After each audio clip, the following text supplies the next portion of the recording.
Good evening. I'd like to call the Foxborough School Committee meeting to order. February 7th.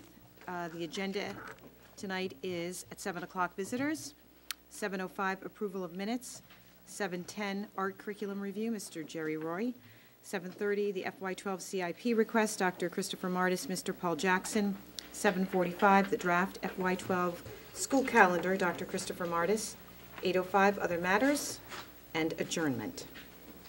We'll start with visitors, 7 o'clock. Any visitors that wish to be heard? Seeing none, we'll move on to approval of minutes. Are there any changes or additions to the minutes for January 31st? I'll make a motion to accept. I'll second. Okay. Any further discussion? All those in favor? 4-0. Okay, we're going to move right on to the art curriculum review, Mr. Jerry Roy. Okay, I'll frame that while Jerry comes up. And as the committee knows, and I think as the public's aware, we spend a good deal of time looking at each of our curriculum areas in a cycle. And Debbie Spinelli and her team lead that effort and work closely with our department heads and our directors to do that. And this year, the art program is up for review. So, I don't know if you have anything else that you want. No, this is part of our regular cycle. You saw it on this cycle for last year. So actually, the two fine arts programs, art and music. We also had business and technical education reviews last year, so we actually had 4. So the first 2 we finished in the spring, and the 2 fine arts started in the spring and finished in the fall, and music is going to be wrapped up shortly, so you'll be hearing from that as well. So Jerry is here, you know Jerry, the art department head, and the other 3 people who worked in the art review are Mary Ann Capen, so I'll see right here, Thanks. Linda Lorman from the representing the elementary, and Diane Horton representing the middle school. So take it away, Jerry. Thank you, first of all, and I'd like to thank my team, Linda, Diane, Mary Ann, for all the hard work that they did, and Ms. Spinelli for all the hard work that she did on this review. Just to highlight a couple of things, and then I want to point out some accomplishments that we've had over the years, and then if there's any questions. I know you've all read this. In 1984, there were 2.2 art teachers employed by the Foxborough Public Schools. 1 teaching art to elementary age children in multiple buildings. The 2nd teaching art for grades 7 and 8 at the junior high school, which would later become the John J. Ahern Middle School. And a .2 art teacher teaching 25 students at the high school, which at the time had a population of over 1,000 students. Presently, the district employs 6.6 full-time art teachers and a .4 department head. The district employs 2 full-time elementary art teachers, providing positive curriculum-based experiences to a large elementary age population in 3 different buildings. The John J. Ahern Middle School is staffed by 2 full-time art instructors charged with the task of providing age-appropriate lessons that both interest and stimulate a varied student population. The high school art staff has grown from a .2 teacher working with those 25 eager art students with limited supplies and resources to a staff of 2.8 full-time professional artist teachers working in 3 discipline-based professional studios with the latest equipment and sufficient supplies to provide the highest quality visual arts education possible to more than 300 plus students that elect to participate in the art program at Foxborough High School on a yearly basis. The arts are truly alive and flourishing in Foxborough Public Schools.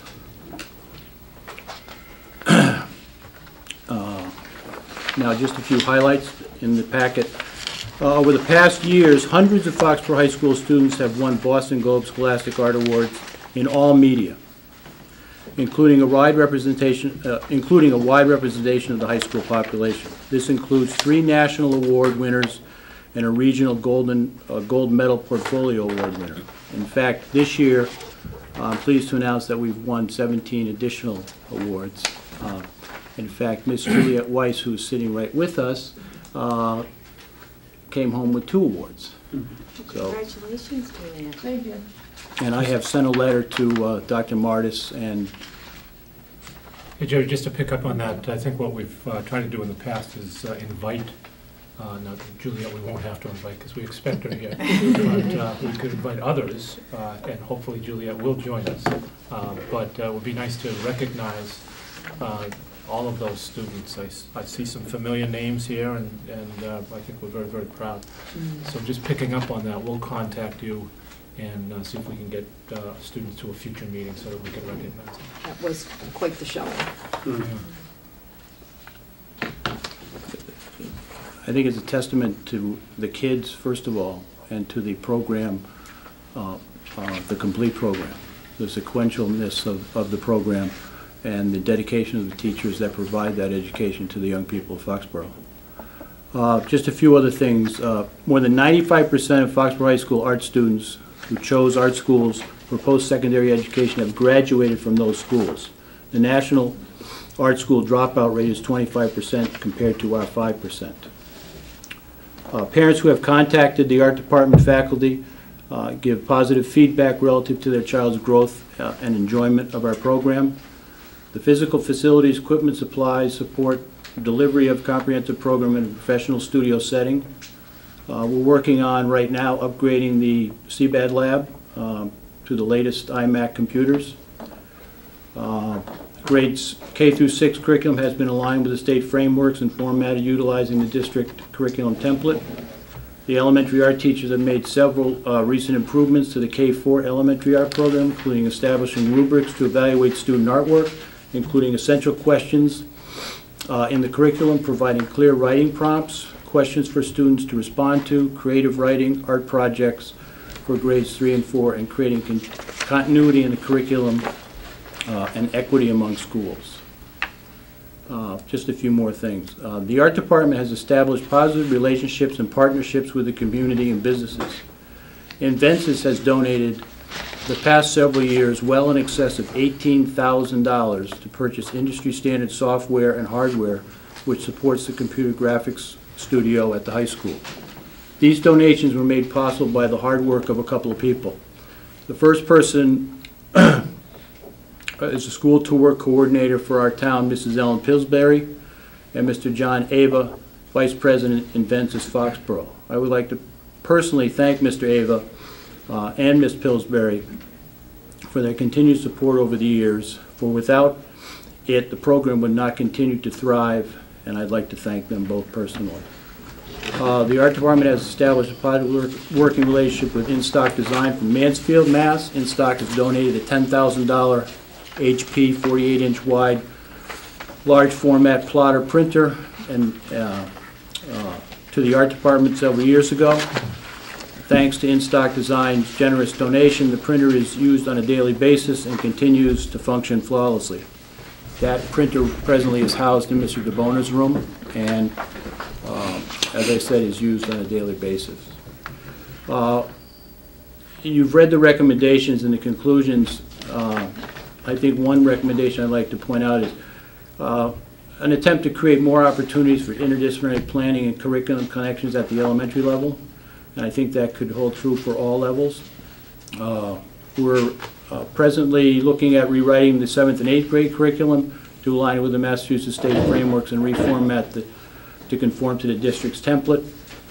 And in conclusion, I'd like to just say a comprehensive art education program provides an academic enrichment, critical thinking skills, appreciation for the arts, as well as a personal satisfaction for all students enrolled in art classes. We will continue to reach out to the community for support and form partnerships in an effort to extend student learning beyond the walls of Foxborough High School. The arts are alive and well for the young people of Foxborough Public Schools, thanks to the dedication and hard work of many creative and talented people. Thank you, and let the work continue for another 27 years. And I'd like to thank the school committee over the years also for all their support. No matter how many of the faces change here, the support is always here for the arts, and that is a testament to you people and to the town of Foxborough. And I've been here for quite a few years, and I want to thank all of you for that. And I'd like to just give a special thanks, if he's watching, he might be, Mr. Rex. I bet he is watching. I bet he is watching, too. One thing I'd like to do is point out the the images on the board, I have 2 images. Those are photographs taken by a young person in our art department and printed in the CBAD lab. 2 panoramas. And he, as you know, he took a series, or if you don't know, he took a series of photographs and he had to stitch these together. And Photoshop comes with a plug-in that does that. But he got frustrated with it and said it didn't work well. So he did this all on his own within Photoshop. Wow. Tom Grossman is his name, and he's a senior, and he's looking at, I think, University of Maine? In New Hampshire. In New Hampshire. And here's the second one. This was taken right outside his house in Foxborough. Just a beautiful work, outstanding work. So those are some of the types of things that we're doing. I think I remember the night you had the printer in here that was donated. Yeah, Ron? it was. Do we Yeah. have it sitting Yes, we over did. here? Yep, yep, that was the printer that's in Ralph's room. We also have another one that's a little smaller in the CBAD room. So we have, in fact, Juliet, didn't you make mention one time you came back and the colleges that she's visited were surprised at her portfolio and the stuff that she had in it and how that stuff was produced in the facilities that we have here are just outstanding. Seems So to like, give the kids the greatest opportunity to succeed on that next level, it's just, it's a really positive feeling. Jerry, it seems like we've come a long way from the 2.2 art teachers that you describe.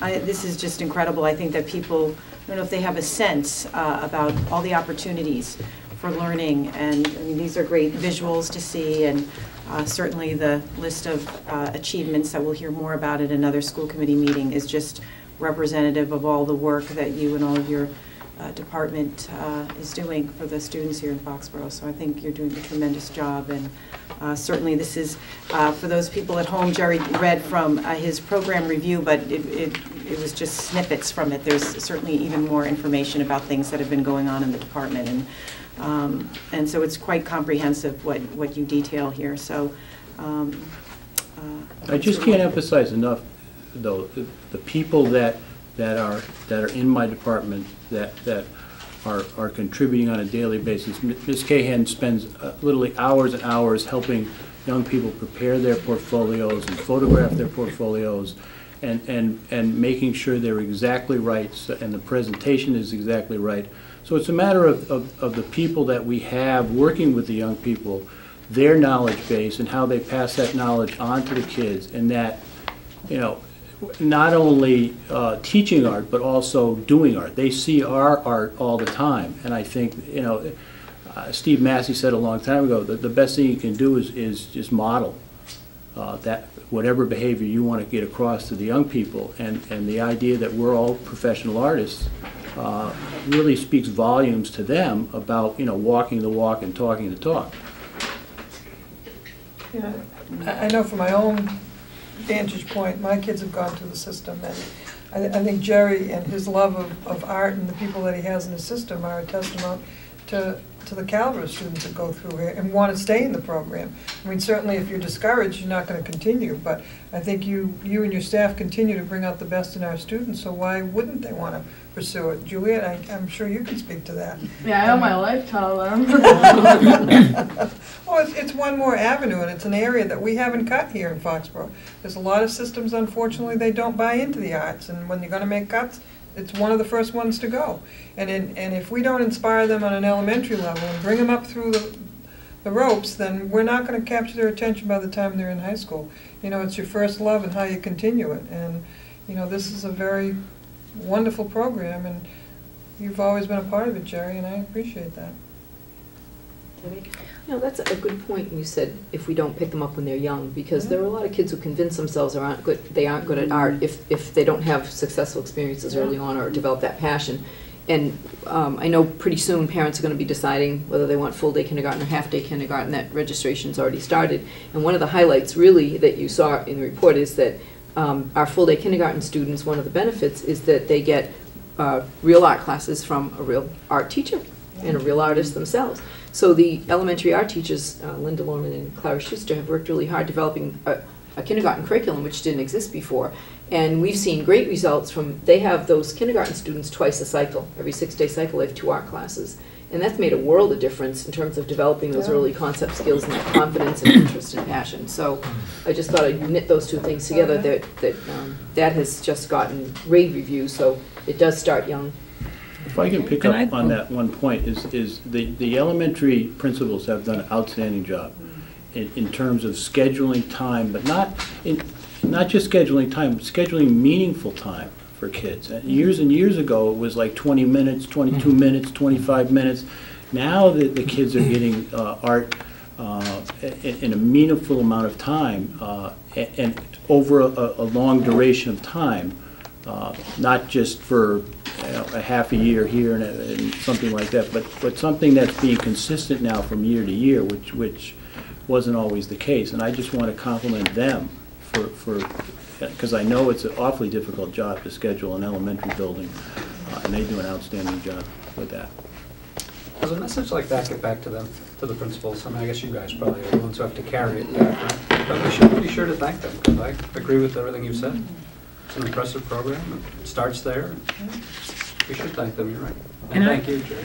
And I'd like to add, we are all about student achievement, and so many people treat art as fluff, and it's not. This is student achievement in and of itself, because our students go on to places where, in a highly competitive environment, they not only do well, but they're graduating at a higher rate than other art students. And I do know, and I'll share with you, I had 2 calls, one in the fall from a panicked parent whose student decided to all of a sudden only apply to art schools and didn't know how to go about it. And I knew enough just to mention portfolio and your name. And I have to tell you that I got a call back. You worked with this student who was very, very talented, but the portfolio fell short of what what the competition, what's expected. And the second parent was called to rave is that this student was accepted at Mass College of Art, didn't know if that would have a highly competitive environment.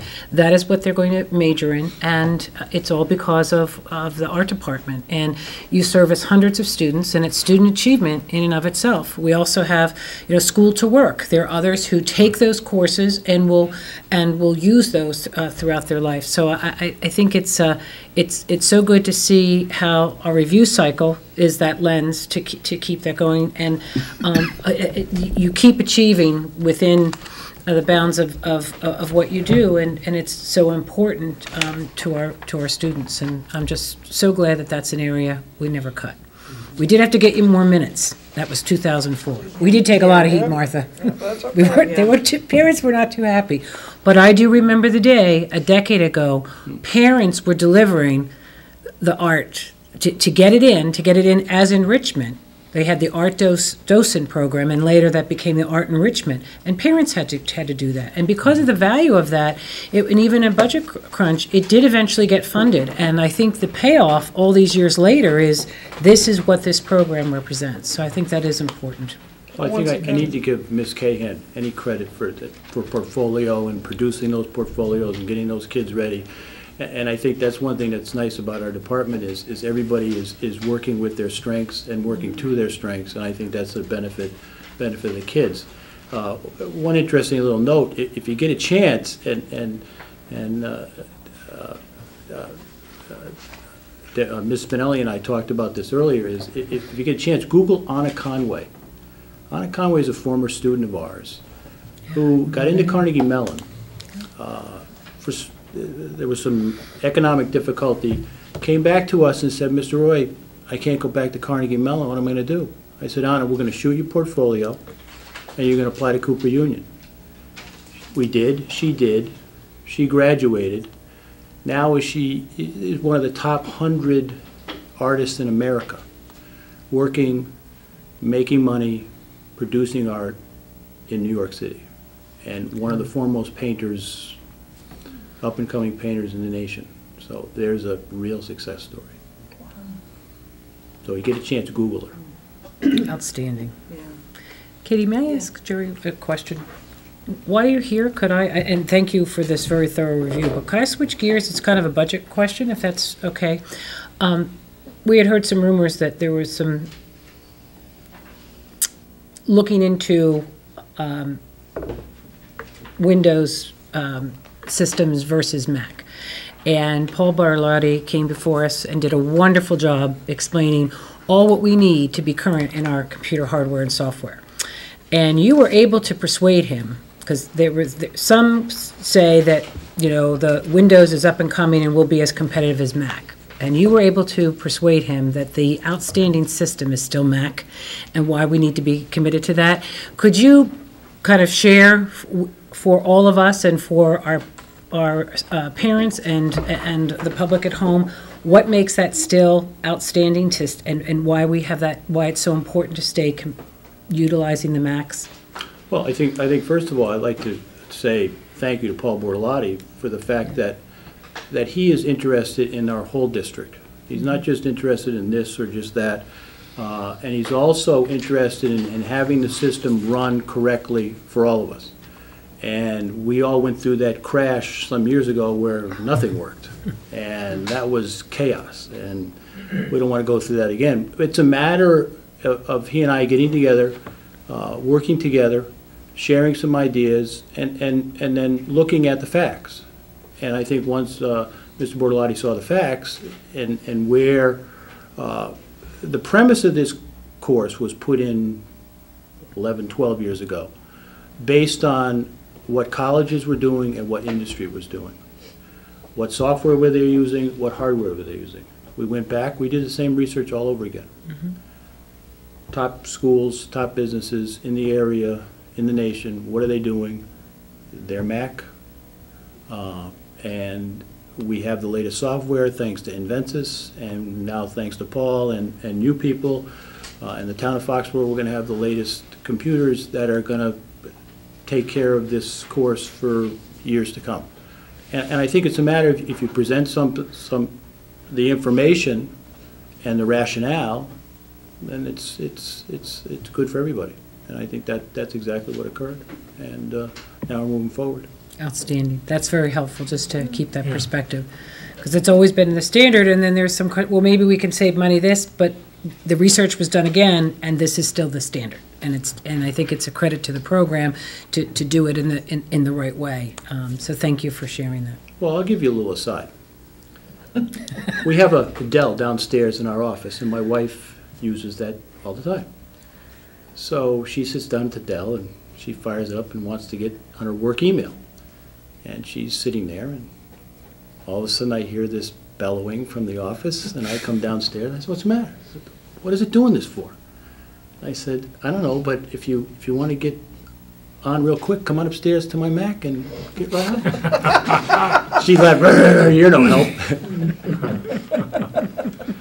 I have always liked Macs, and I always will. And to me, the software, and it just runs easier, and it just is, it's intuitive. Well, I'm not that way, but having spent time recruiting graphic designers, that is and remains the standard out there in industry. So, and the fact that our kids are exposed to that is just so critical. So, I'd also like to let me just add one more thing to that. There was a lot of other people that advised myself, and I think Mr. Bortolotti on this whole thing too. And I think it became it was a group decision. It wasn't one person's decision over another person's decision, but it was a collective agreement, which I think is very positive. Good teamwork. Juliet, can you give us your spin on what you've been through? Well, they're the best teachers at the school, obviously. I'm gonna say that as well. That's okay, I want to hear I don't know about that, Julia. All right, Miss Kagan's the best teacher at the school.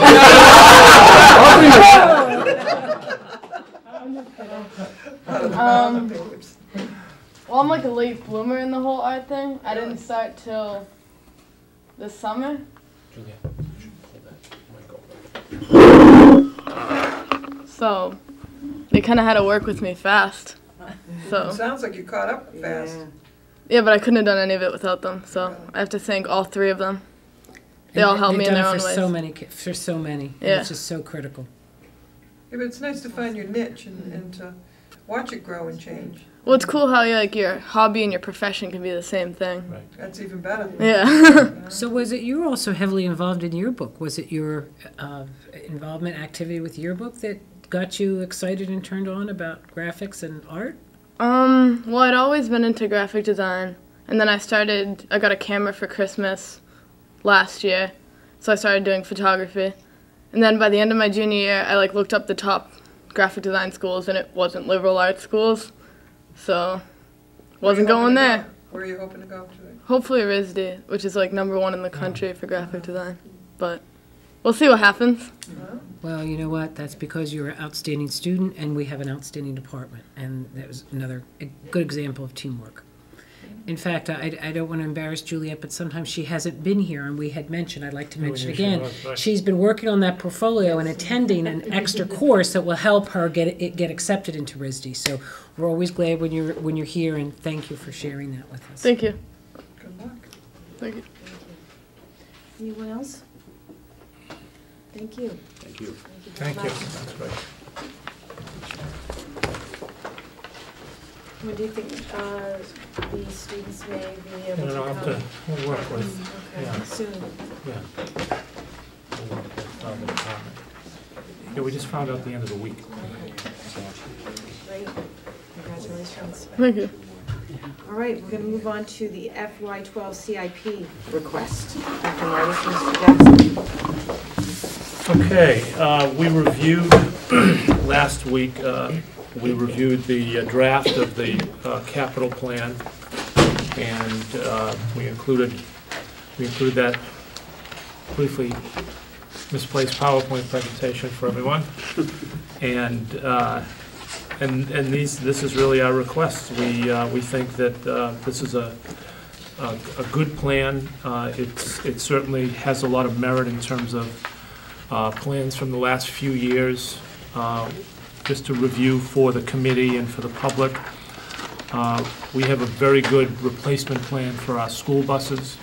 We know that our school buses, the oldest ones are getting near the end of their life, and we know that a good plan, and we've had good success in the last couple of years purchasing some new ones, and we've heard, Bruce mentioned it, and we've heard from others the positive nature of making sure that our transportation system continues to function efficiently and effectively. Copier program, I think we've done a good job with that. I give Paul and his team a lot of credit. There's nothing more frustrating and we almost never hear it, nothing more frustrating, having been a principal and having seen this happen, where the copier breaks down and you have to wait a day or two for people to come in and fix it. We've actually had a very good program here just because of the constant replacement and monitoring to make sure that we know what we're doing. Jerry had a brief piece of what we're doing in terms of computer upgrades. We want to continue that program here at the high school and the Taylor School. We finished our program. We'll be finishing our program at the Ahern. We think that that's a valuable, along with infrastructure upgrades. We have a history point here, I guess, in the system. I wasn't here at the time when things broke down and were down for quite a few days, I guess. And we've had just great service with our technology team. But we need to continue to make sure that we're upgraded. Bruce had mentioned when Paul Bortolotti was here, upgrading our network and our operating system so that we're much more current. That's going to take us some time and some dollars. Big project that we're going to work with the building committee, but we want to put as a placeholder for the capital is this paving project when we finish the entire high school repair project. So that one will present, my sense is, having sat on that capital committee for the last few years, that we'll probably put it to the side, but know that at some point in time, if the building project can't fund it, we'll have to do that. The one that I think is going to tie in nicely is all the work that The Borough School folks have been doing the PTO and the playground committee, and for us to be able to pave that whole parking area and around the playground area and in the back will be a major upgrade for the exterior of that building. So we think that that's an important one. And then we want to also get in the loop with the Mass School Building Authority and get a statement of interest going for the infrastructure work along with the roof, but infrastructure work at Borough, because we know that that's needed, even though things are up and operating fine. At this point in time, we know that just as with this building a few years ago, things are getting old, and we need not only to replace them because of a fear of them breaking down, but also for better energy efficiency. So I think that that's our capital plan, and we certainly welcome comment, questions, and at some point in time, we'll need approval so that we can forward it to the town. So no changes from last week. No changes. I think we're... And I think for the record, we should state again that what's terrific is that you and Paul have laid out a multi-year plan. So it's within context of proper planning, budgeting, trying to do what's right by the town, and also what's right by the schools. So I know we had a lot of confidence last week looking at the whole plan, and then within that, this particular plan. I think one of the things we probably need to stress a little bit, especially when you look at the Borough School, when you're talking about the sidewalks and the parking lots and stuff, if it's a safety issue, if those sidewalks are deteriorating, it's one thing when we're there, but if somebody gets hurt when we're not there, we're still liable either way. So I think when it gets to that point, that you just can't keep putting it off. And I think people have to, you pay now, you pay later in a lawsuit. So, if they've deteriorated that much, then certainly that needs to be stressed to the CIP people that we just can't keep putting this on hold. Because I know that Taylor, there was some pretty significant issues there. Taylor was significant, and Borough's not far behind.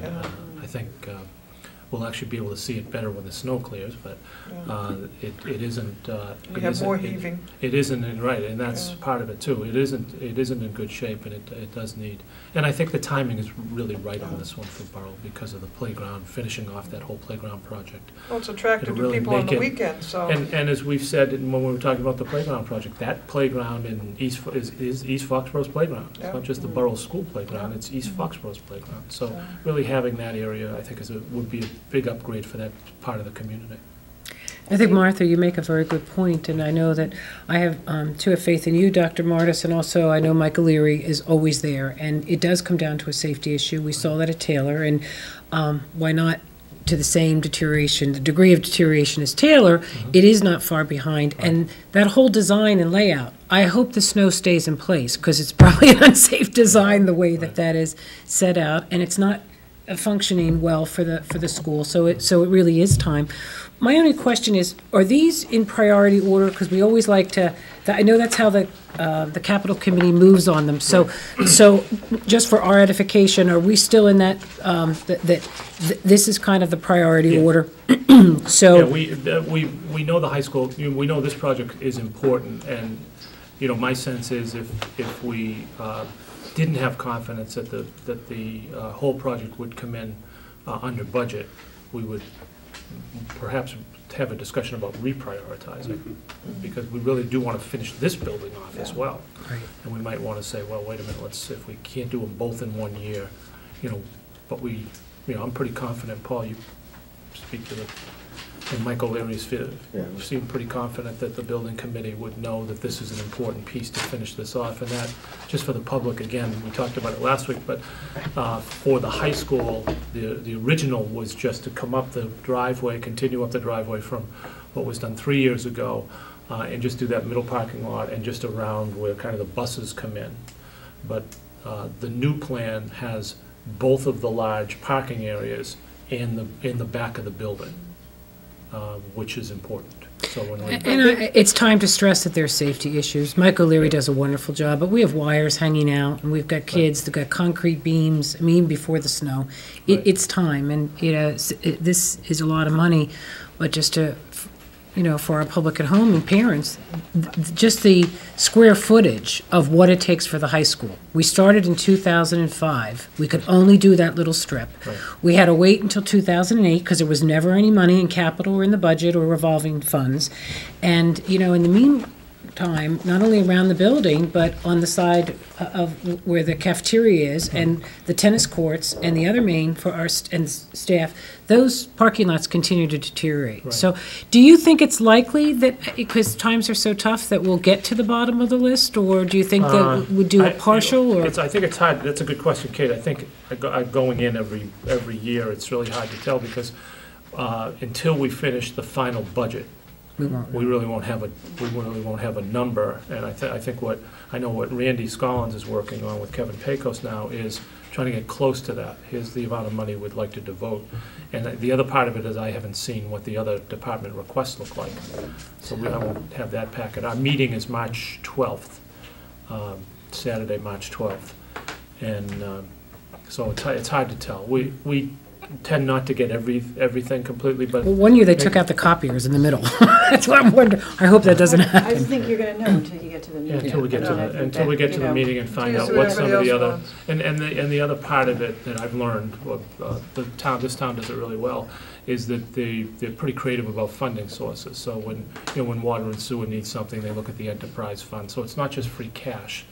We look at ambulance receipts for some of the fire equipment, those kinds of things. That's To grab from one spot. that's some to another. creative creative. things, and there's maybe some of the larger fire equipment, they may want to bond, we've been talking about bonding, a new ladder truck, I don't know whether that'll come up, it'll probably come up for discussion, I don't know what'll happen with it, but, those are the kinds of things that this town does a good job of saying, okay, we can purchase this and we can pay it using, this amount, but I don't know what the bottom line ours comes out of free cash, for the most part. Yes, there was a couple of years ago, where we funded some at the direction of the safety committee. Some of the items were funded out of revolving accounts. Right. But for the most part, it's free cash. Right. And I think as our revolving accounts have dwindled and our budgets have gotten tighter, I know last year at that meeting, I just said, no, I don't think we're gonna be able to make a contribution. Just The a last couple of question I have, if I may, just for my own edification and that for others.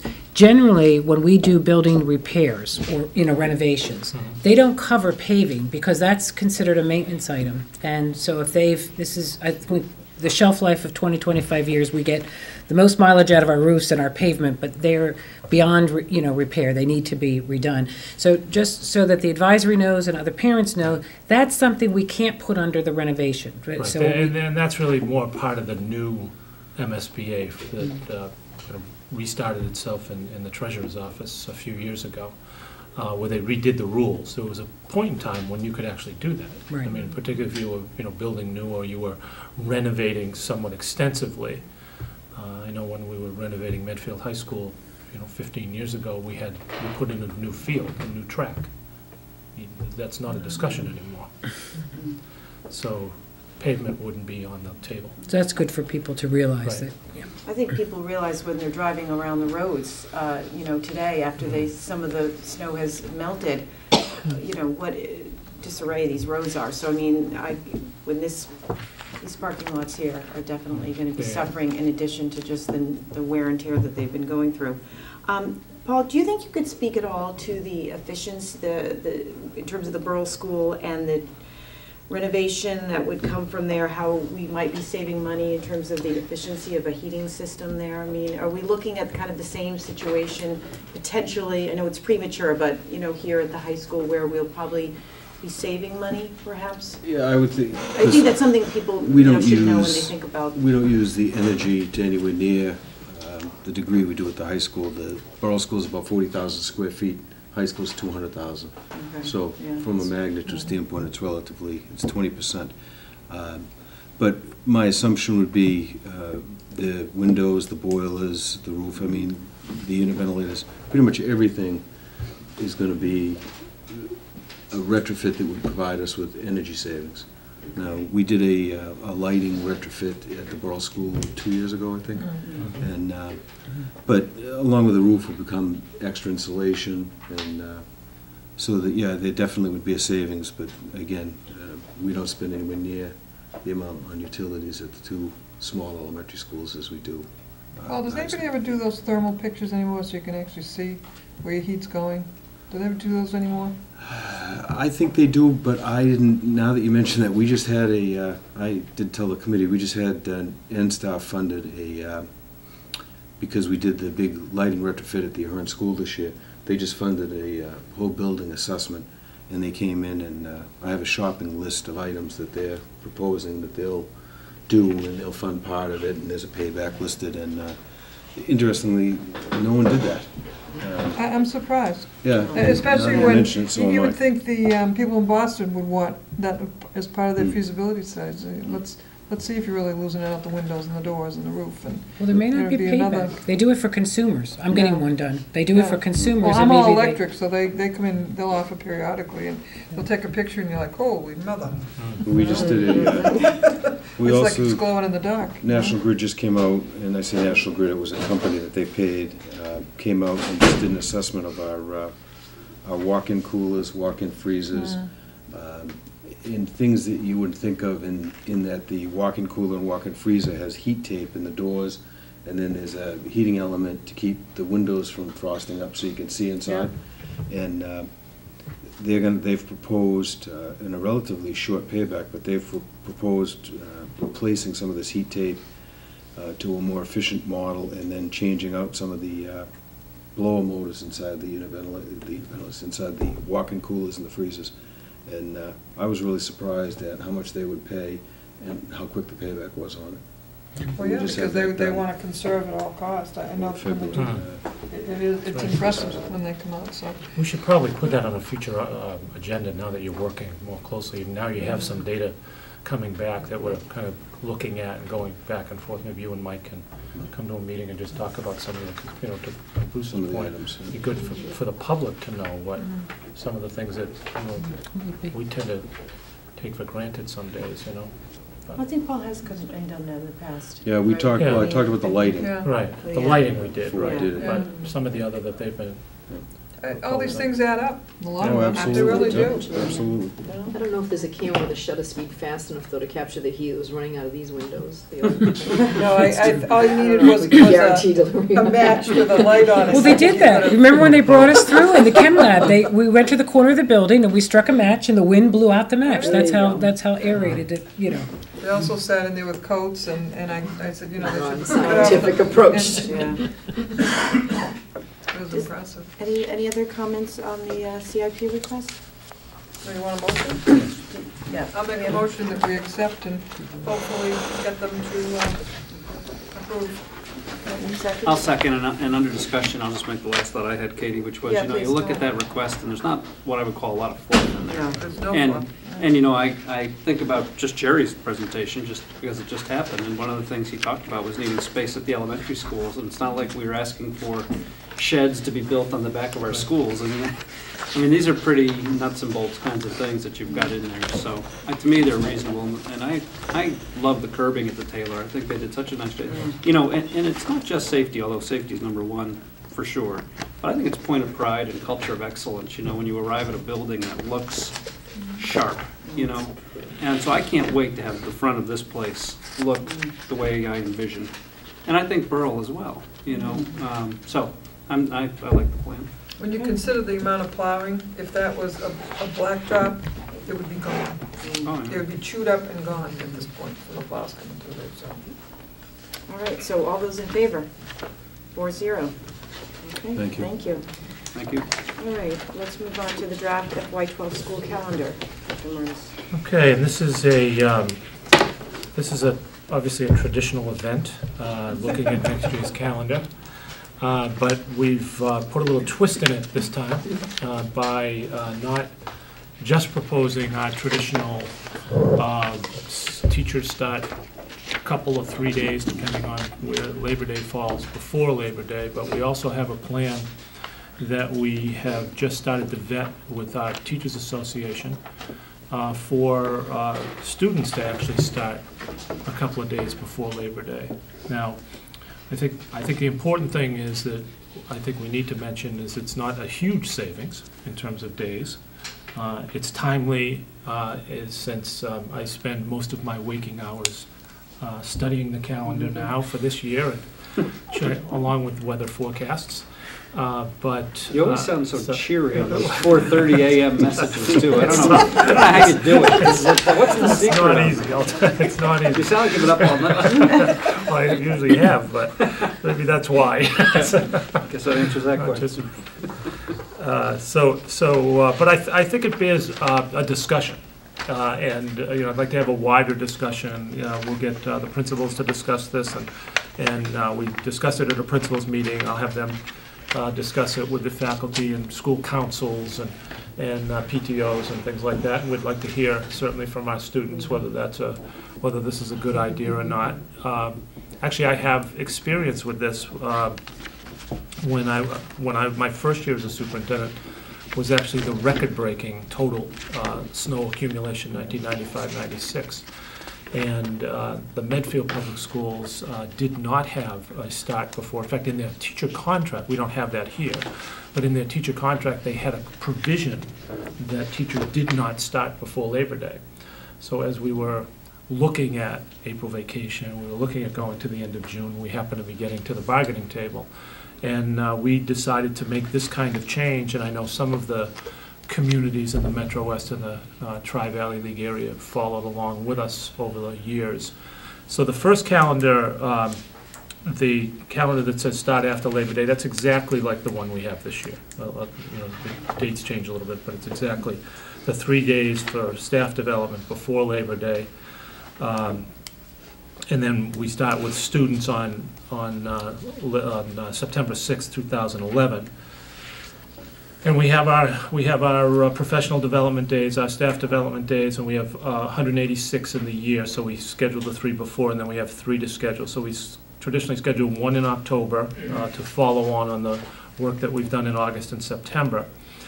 And then we have had a good experience with having one for 2 reasons, really. One, we've had one on Election Day, and part of that has been just traffic patterns and things at Ahern. It's been nice to have just faculty in and around the district. But we've also, Debbie and her group have also collaborated in the area, offering where other districts tend to do the same thing. And then we have that January one that we had a discussion about recently, and that's one that we would certainly continue to consider, depending on how the weather broke for us. So the real difference, because we still have the other days that we build in, instead of having 2 professional development days before Labor Day, instead of having the 3 that we've had the last couple of years, we would have 2, which means we have to fit another one in. And just consensus from the administrative team was, well, we've had one in March before, and it's been a productive day for us to follow up on some projects and some activities that we've been working on, so we would propose that. So the savings is really 1 day. The difference, without any snow days, is the calendar that we've traditionally had here. We would get out of school on June 19th, and the one that we would start students before Labor Day, we would get out on the 18th. The effect when we did it in Medfield years ago was from teachers and parents. For the most part, was we get a lot of routines accomplished before Labor Day. So all of the paperwork and all the things and all the routines and getting acclimated to your new classroom and your schedule at the middle school and high school.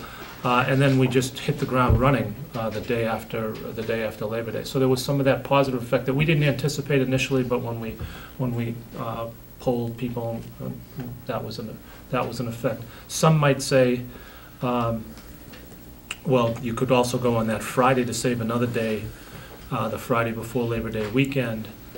Some districts do that, by the way, but others don't. We decided in implementing this that we would have a longer weekend right before summer was ending for many.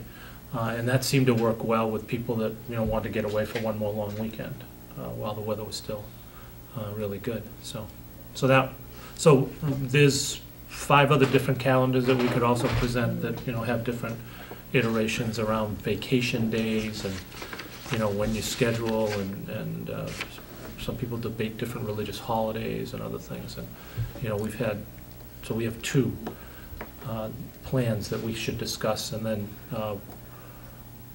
in probably a month, because I still need to do some work with the rest of the population, probably a month we'll come back and have another conversation. What I think is interesting is that the graduation date isn't affected by either Right, calendar. no, because it's so close, you Right. just have a certain number of Yeah. days that. So, for those students anyway and their families, but. Well, actually, to that point, Katie, and this is a little aside, but there was a question, there have been questions with people who have more days that they're worried about, because you have a certain number of days that you're supposed to schedule graduation against when your last full day of school, your last day of school for all other students is.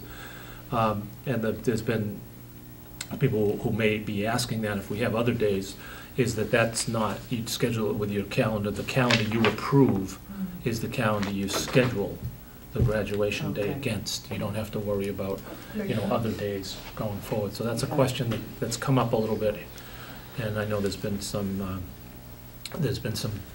more definition from the Department of Elementary and Secondary Education, and Commissioner Chester has chimed in on some of that. Well, to help move the discussion, I will just say very briefly, be careful what you wish for. We've asked for this a number of years. You've now delivered it, so it looks good. I think it's great. I think we should try it. Our teachers are excited about it. I think our parents will be very excited. It's a shame I will no longer have kids in the system, but it would have been nice to know, okay, what do you really need to buy this weekend? Instead of waiting That's- until after, Yeah. right, you know my, my boys. So waiting until after, you know, they start, and then all week long, it just seems much more orderly and efficient. So I'm very excited, and I think it will help us with, you know, getting out early if we, God forbid, we ever have another winter again. I think it's great. So is your plan then to kind of go out and kind of address this with other groups? Like you Yes. said, the administrators, Yes. the parents, the Yes. parent leader group, Yes, and we'll get some feedback, right. In Okay. fact, Debbie and I meet with Todd Kaiser and Claudia O'Leary, the leadership of the Teachers Association, each month. We actually have a meeting. We gave them we gave them the draft calendar after we talked to the administrators about it a couple of weeks ago. And we'll have some discussion. We have a meeting Wednesday again. We'll have some discussion. And then my guess is they will take it to their executive board. They'll Okay. talk about it with the schools. But we'll also have our principals raise it at a faculty meeting, talk to our school councils about it, get a general feeling from the public, what they, I'm always interested to hear reactions to it. Okay, good. I mean, I think it looks good, but I mean, I think it's important to, you know, hear about the other stakeholders in the group, you know, and hear their feedback, so, you know, reserve judgment unless we get some real concerns from those groups. I know it's rare for us to disagree as a board, but I actually view it just opposite of Kate. But Kate has far more experience than I do, you know, and as do you, Dr. Martis. But I would just think that generally the parents would prefer to have the long weekend. So when I was looking at the two calendars, and you know, keeping this current winter in mind, if starting school before Labor Day really saved us more than it does, and it's one day. That's a factor here, that's right. So to me, that doesn't really, that's not a big advantage. Now, I noticed that with the start after Labor Day, we get 3 staff development days in a row.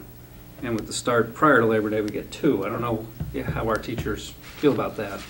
I think we can make it work either way. Yeah, And, I would say that's probably the thing we should worry about the least. yeah, You know, okay. because we have made it work either way. I think when we first came in, we had 2. We had 2. Then we went to 3 the last couple of years, and that worked great, but it can also work well with 2. We So- just plan a so- little bit differently. So if we aren't saving a whole lot in the school calendar, getting out in June, and if our teachers can go either way, my own personal bias would be let everyone have the long weekend. But again, I haven't been, Well, we're gonna have the long weekend anyways, Yeah. on Friday, Saturday, Sunday.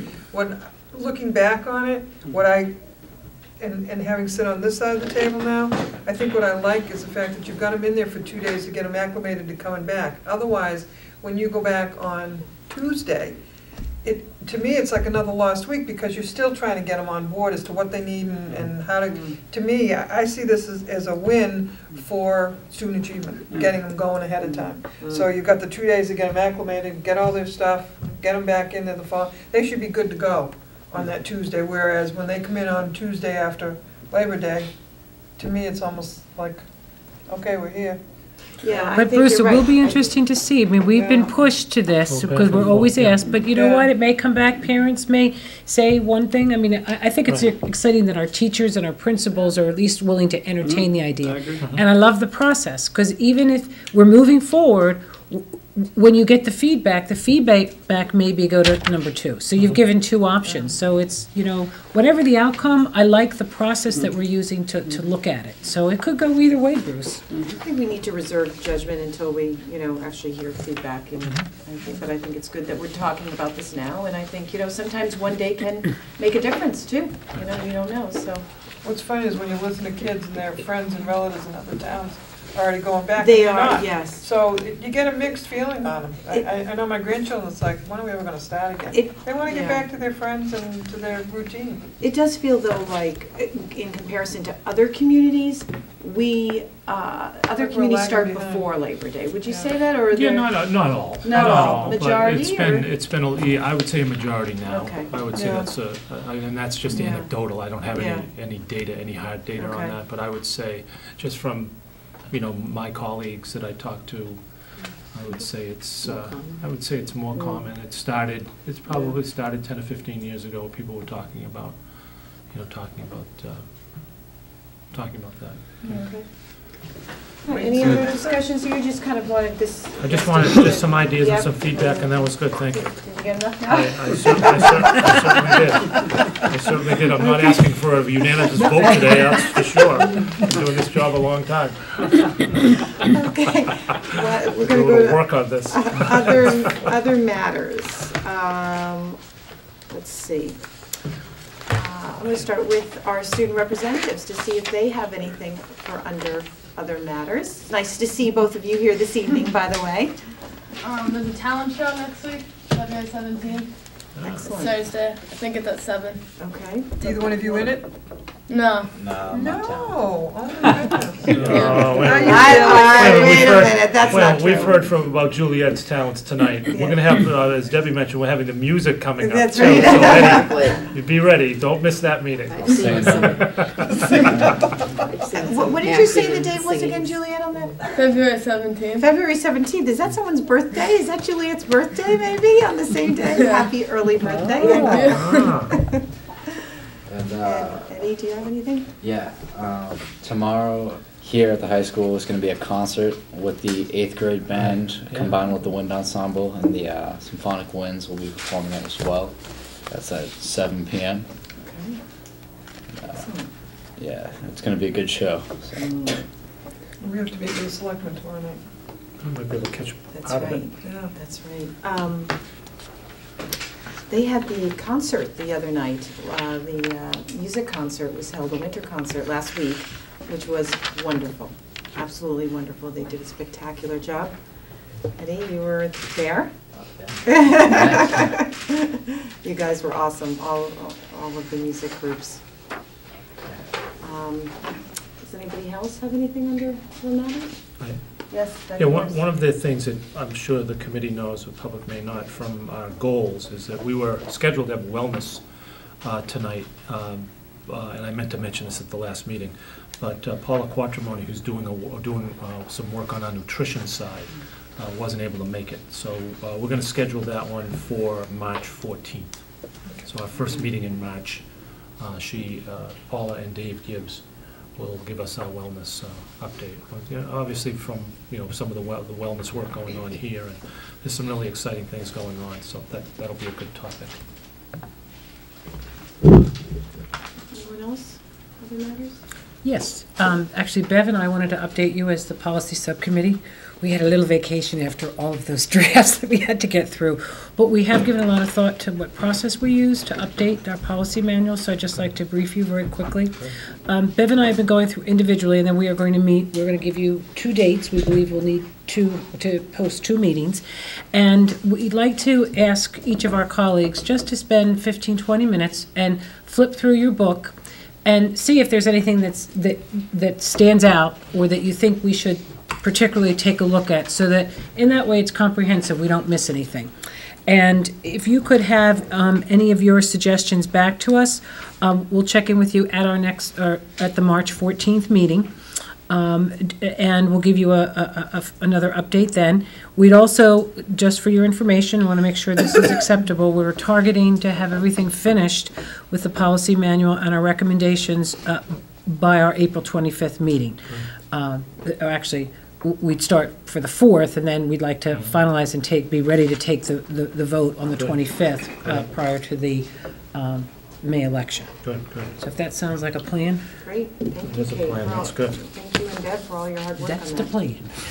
So, you know, one of the things we really, so far, we didn't find major changes. It was minor. In fact, it was with Wendy's input, when we went looking for the computer usage, it was under curriculum. So we thought, aha, perhaps we should retitle some, stay with very much the index system that Mass gave us, but perhaps we need to customize it.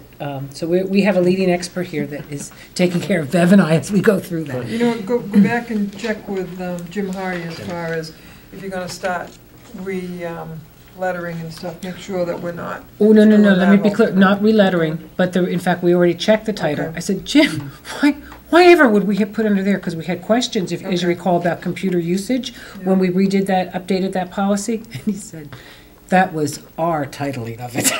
So, but index, we Just- wouldn't, just we're be not careful messing, the we're not index. messing with Okay. their index, because that's, right. You paid a lot, daily time, energy, so. Yeah, that's for sure. Debbie, anything else? This is No? more than that. No, I gave you that. Oh, Okay, well then, do I have a motion to oh, adjourn? oh, you already did your work, very good. Second? Any further discussion? All those in favor of adjourning? 4-0. We're adjourned. Good night. Be home by 8:30.